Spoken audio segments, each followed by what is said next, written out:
দেখুন চারিদিকে কুয়াশায় ভরে গেছে। তার মাঝখানে সকালবেলা ছাদে চলে আসলাম আর একটা সুন্দর জিনিস খেয়াল করলাম। সেটা হচ্ছে এই যে পুঁইশাকের ফুল বা মিটুলি। আঞ্চলিক নাম বিভিন্ন হতে পারে কিন্তু খেতে খুব দুর্দান্ত।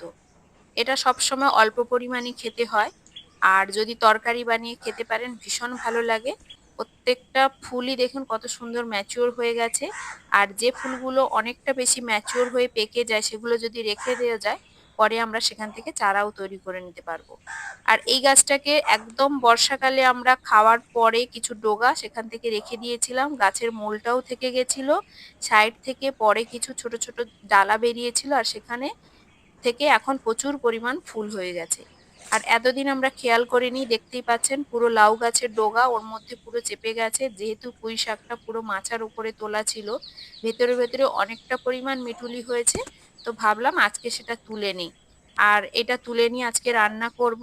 এবার দেখা যাক খেতে কেমন লাগে। খেতে তো খুবই ভালো লাগে। এটা একমাত্র আমিই খেতে পছন্দ করি। বাড়ির সবাই খুব একটা পছন্দ করে না।